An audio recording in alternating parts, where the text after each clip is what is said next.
For the past several weeks, I've been posting videos about a rather ramshackle local municipal reserve called Replay.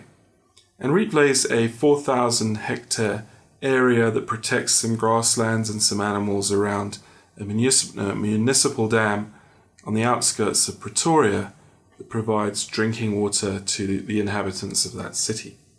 So Replay is not your classic wildlife destination, but it offers some really interesting features to me.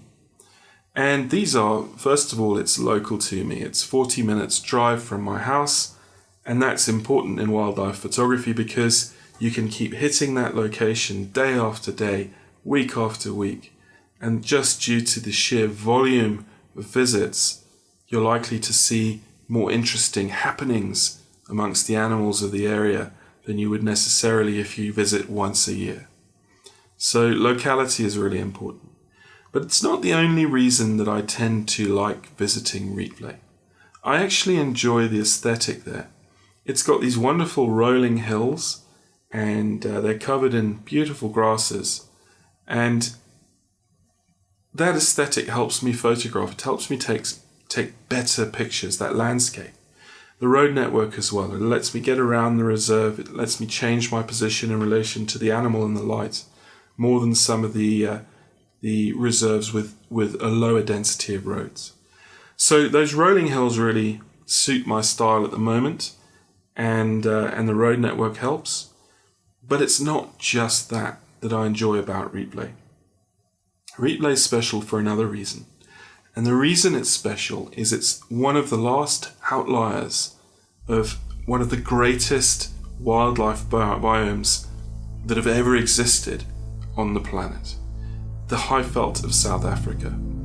The Highveld, for those who don't know, is a plateau in eastern and central South Africa that's 5,000 feet above sea level, 1,500 meters. And it's covered in grasses and soft rolling hills and koppies and all sorts of wonderful idiosyncratic landscapes that belong in South Africa.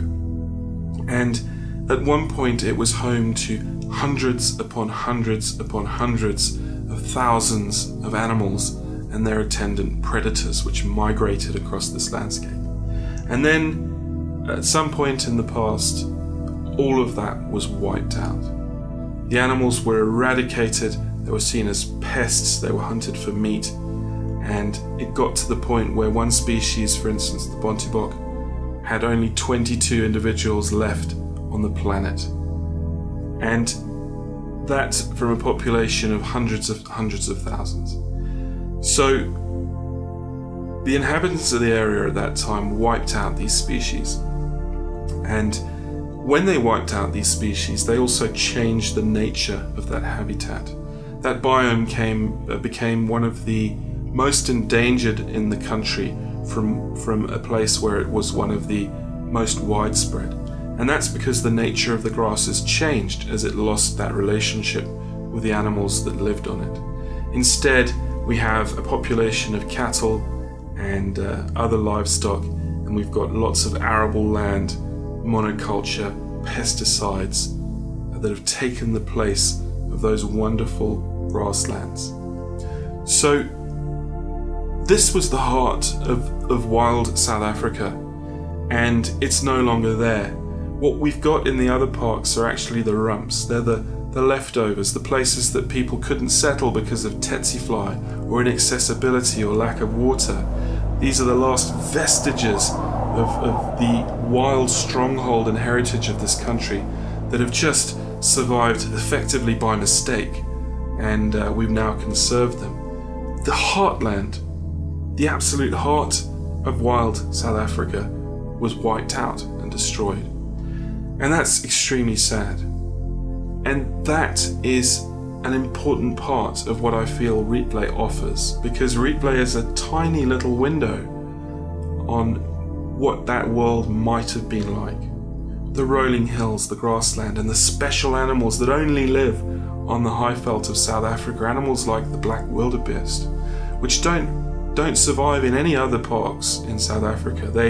they're high-felt specials. This is where they live, and therefore there's very few of them left outside of farmland and game farms. There's very few natural areas like Rietvlei where you can find a black wildebeest. So it's a very special place in that respect. And more than that, it offers a view of South Africa that's seldom exported, because most tourists, when they come here, go and visit Kruger or the Kalahari, one of those places, and the scenes that they portray are the ones that are exported out of the country and seen by the rest of the world. That's what South Africa looks like to the rest of the world. But little do they know that this vast area of central South Africa, with its wonderful heritage of wildlife, has been lost, and it's not shown to the world. We don't see those pictures anymore.